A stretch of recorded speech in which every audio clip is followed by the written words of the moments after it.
tarde, eu sou Maria Aparecida, sou professora da Faculdade de Formação de Professores da UERJ, vivenciei como professora, como diretora de escola também na rede municipal em São Paulo, estou aqui há 3 anos vivenciando as tensões da implementação do currículo mínimo aqui também no Estado desde 2012. Mas a minha pergunta se relaciona um pouco, porque eu também sou coordenadora de área de História do PIB de História, da FFP. E o que a gente tem percebido na conversa com os professores e até no acompanhamento do estágio supervisionado, porque eu sou professora de estágio supervisionado também, é a questão do valor, do investimento que se tem nessas avaliações consideradas externas, porque são empresas que produzem essas avaliações sem a participação dos professores, e que custam milhões e que isso não é divulgado. Então, você tem lá calendários de aplicação dessas avaliações, as escolas elas passam por inúmeras questões de dificuldade, como já foi pontuado aqui, algumas escolas fecham porque aquela comunidade teve um problema, ou então, quando é ano de Copa do Mundo, você cria um recesso maluco e aí os professores precisam trabalhar sábado para repor. Não, nada disso é considerado, o currículo em ação não é considerado. Então, quando se critica a questão dessa avaliação, se critica, número 1, a questão do financiamento dessas empresas, que ninguém sabe quem são essas empresas, não há uma transparência sobre a questão de como essas provas são feitas. Muitas provas, inclusive, contêm erros. A gente tem observado isso. E os professores precisam se adequar. Por que não investir na formação dos professores para que eles produzam as suas provas? Será que os professores não têm capacidade de produzir as suas próprias provas? Por que a gente tem que contratar essas empresas e fazer esse pacote? Então, eu acho que é isso que a gente tem se deparado e tem discutido. Eu até vou usar aqui uma expressão da professora Lisete Arelaro, que diz que esses grandes sistemas de avaliação só servem para enriquecer essas empresas. É um desvio do dinheiro público, de uma função pública, com o fim enriquecimento de algumas empresas. A gente sabe que aqui no Rio de Janeiro tem a CESGRAN Rio, que produz também essas provas, realiza cursos e que hoje tem os seus mestrados aí, investindo também na produção de conhecimento, sob toda uma perspectiva norte-americana, de educação, enfim. Então, queria que vocês falassem um pouco sobre isso, Se vocês têm essas informações, de quem são essas empresas que estão produzindo essas provas, os valores, porque eu acho que isso tem que ser, é algo que tem que ser socializado, é dinheiro público, Então, a educação é um lugar que traz toda essa questão dessa rede e dinheiro, Então é o mercado do livro didático, é o mercado das apostilas, é o mercado da questão da merenda. Quando eu trabalhei em São Paulo, a questão dos uniformes era uma polêmica, Quais eram as empresas?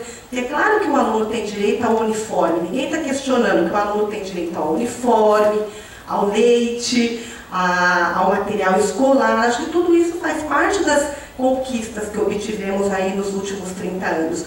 Porém, a questão é as empresas que estão envolvidas e que veem a educação como lugar mesmo de enriquecimento, inclusive ilícito. Obrigada. A sua fala é tão boa que não precisa nem dizer mais. Eu, infelizmente, não tenho informação sobre as empresas.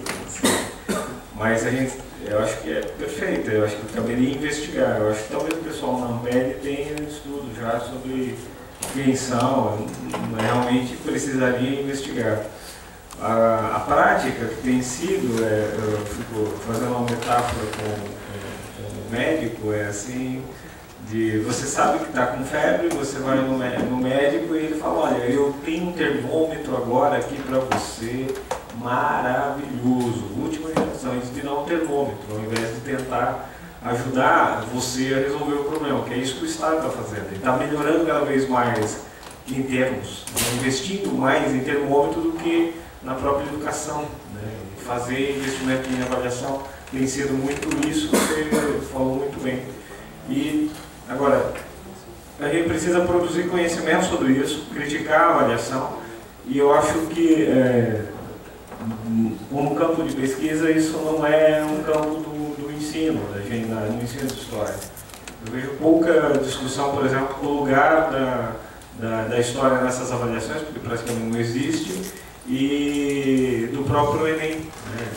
O que tem sido estudado sobre o que está lá como conteúdo. Então, eu acho que precisa entrar numa discussão com esses grupos mais qualificada, desmontando os argumentos que eles utilizam, fazendo um pouco guerra de narrativas com eles, né, de reconstruir, de desconstruir esses discursos, e isso precisa ser feito com estudo. Acho que você faz uma provocação importante, que a gente busque esses temas para estudar.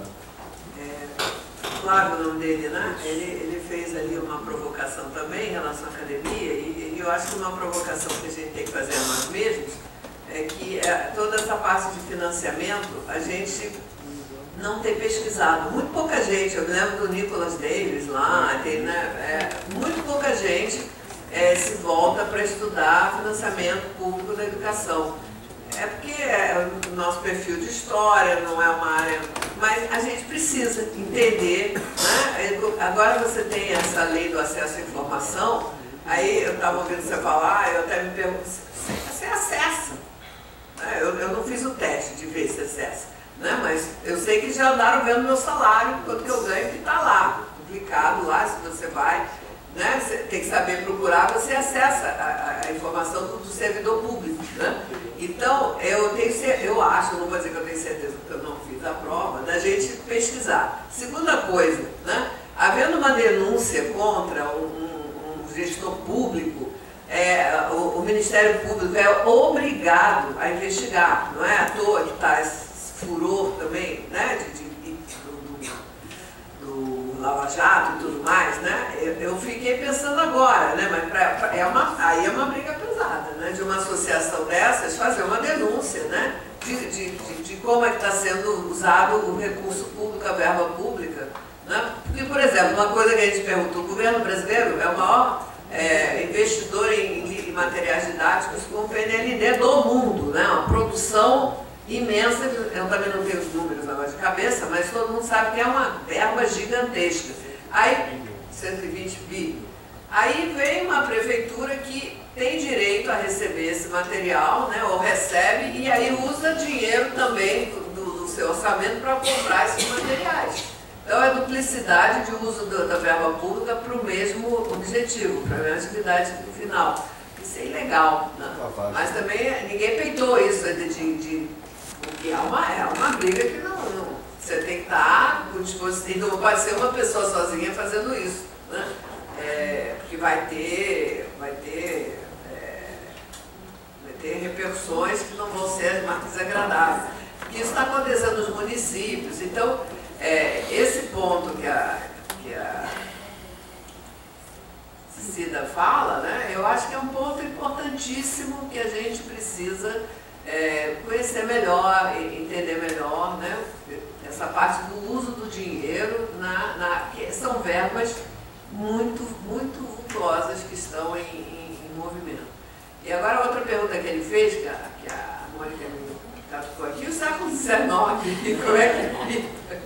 Né? Outro dia alguém falou isso, né? Que se houvesse uma máquina do tempo e a gente pudesse viajar, comparando o século XIX e agora, né? Que a gente ia ver muitas diferenças entre o século XIX e o atual, mas uma instituição estaria igualzinha, que seria a escola, né? Se focalizasse uma sala de aula do século XIX e uma de agora, seria a mesma coisa. Eu discordo, né? E acho que não é a mesma coisa. Pode aparentemente você ter lá o professor, as carteirinhas, mas mesmo as carteirinhas seriam diferentes, enfim.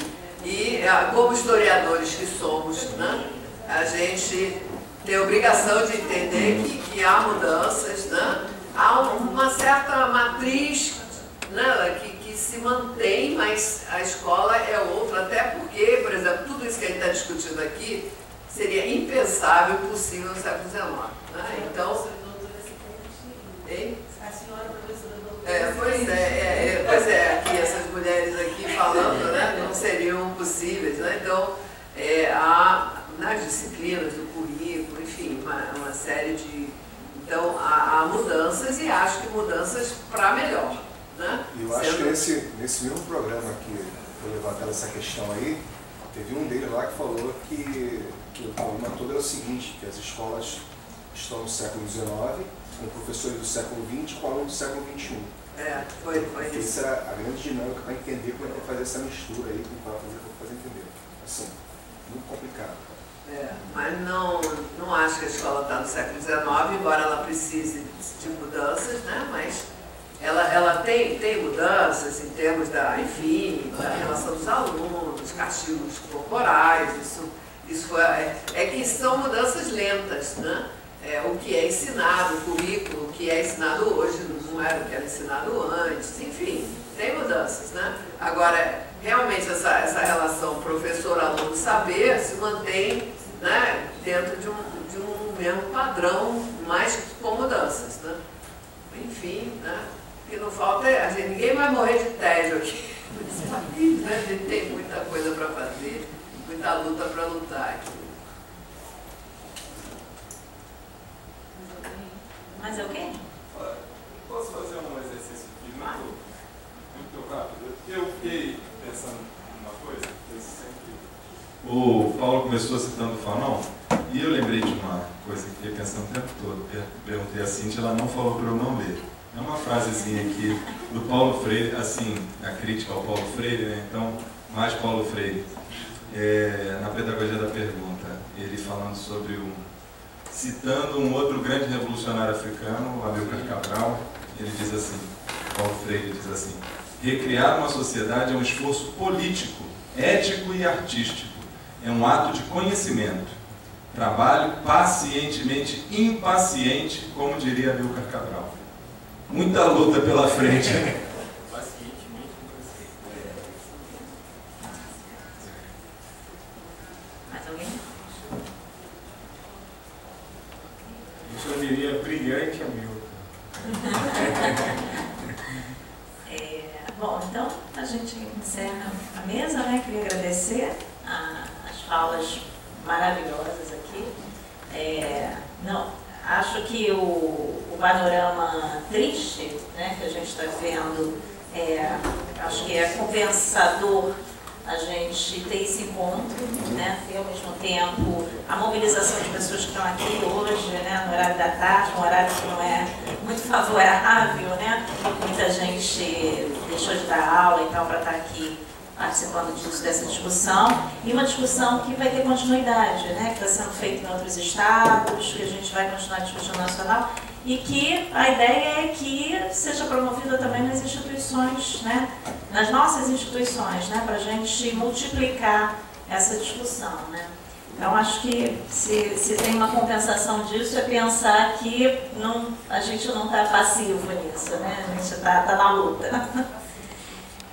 Pacientemente impaciente. Então, muito obrigada pela presença de vocês. Então, a gente encerra aqui o Ideias.